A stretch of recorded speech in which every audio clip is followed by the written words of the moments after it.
Hey everyone, Brandon here. Welcome back to another video. Do you think that not having a website is actually saving you time or money? Well, sadly, you might be paying a price that's much higher than you realize. So today, in this video, I'm going to break down the hidden cost of not having a website and why in 2025 it's not just this missed opportunity, but it's a dangerous blind spot for your brand and for your opportunities. Now, let's be honest. If you still don't have a website, you've probably said something like, I get most of my clients from referrals anyway. Word of mouth is my best marketing tool. I have Instagram. That's enough, right? Websites are expensive and I'm not tech savvy. I get it. These phrases are common, but the problem isn't what you're doing. It's what you're missing out in the long run. And the loss isn't always obvious. So let's make it a little bit obvious. Let me break it down. The first thing is a sense of missed credibility. So in 2025, your website is this digital storefront of yourself, your brand, everything. Without it, you look unprepared, untrustworthy, or even outdated. A simple homepage with your name, your service, and your contact info builds this instant level of trust, especially for a first-time buyer looking at you. The second is going to be lost leads. So people search before they buy. If they can't find your website, they can't find you as a person, they can't even look you up on Google, they're gonna go for your competitor instead.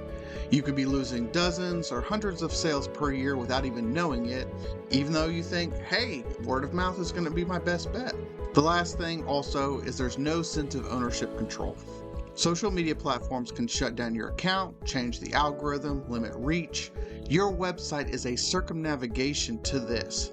It's your rules, your website. You control the content, the flow, the experience of your brand. After that, there's limited customer experience. You can't provide booking systems, detailed facts, testimonials, full service menus on just a social profile. A website lets you educate, guide, and convert 24/7. Almost like automation, because it kind of is, right? Then we have lower lifetime value per customer.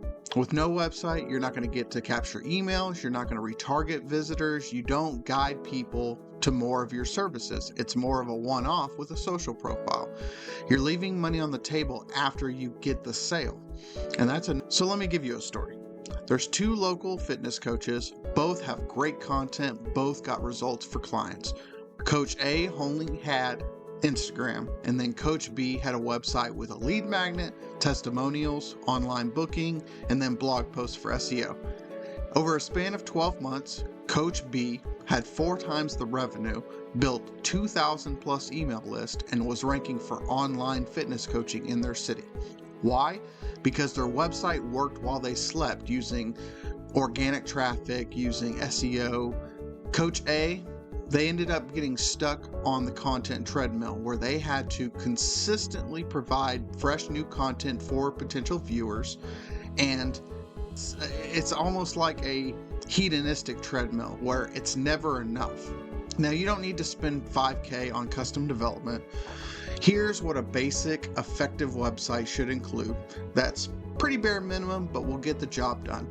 You're going to need a homepage, what you do, who you help, and how to contact you. Then you're going to need an about page, your story, who you are. It's a trust building page, and it belongs to you, who you are.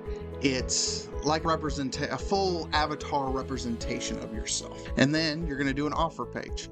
This is clear packages and services that you provide. If you want to provide pricing, I would suggest doing so because it weeds out people who are just trying to get the price component, but it's not necessary. After that, you're going to want to lead capture, a freebie in exchange for their email, something to entice them, such as a PDF, an infographic, maybe a coupon, anything that you can get to tangibly and legally get their email so you can retarget them later on.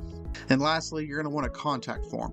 This is going to be the kind of the quick and easy. So you are originally relying on word of mouth. The quick and easy of a contact form is essentially they can leave their name, their info, what their problem is to you, and it has the same quick functionality as a word of mouth situation in terms of marketing. It's not the same. They have different reasonings between the two, but a contact form is going to make it easy to reach you. And to do this, there's a few different websites that we can use. We can use Squarespace, we can use Wix, we can use Carrd, we can use WordPress. Each of these provides a solid site that you can pretty much finish in one weekend, or you can hire it out, and for anywhere between $200 to $500 you can get a basic simple website, fully designed, fully decked out. So no website, no problem, as long as you're okay with losing sales that you're never going to see because you don't know, having no control over your audience, which is fairly important for the longevity and health of your brand, and then if you want to look less legit compared to your competitors.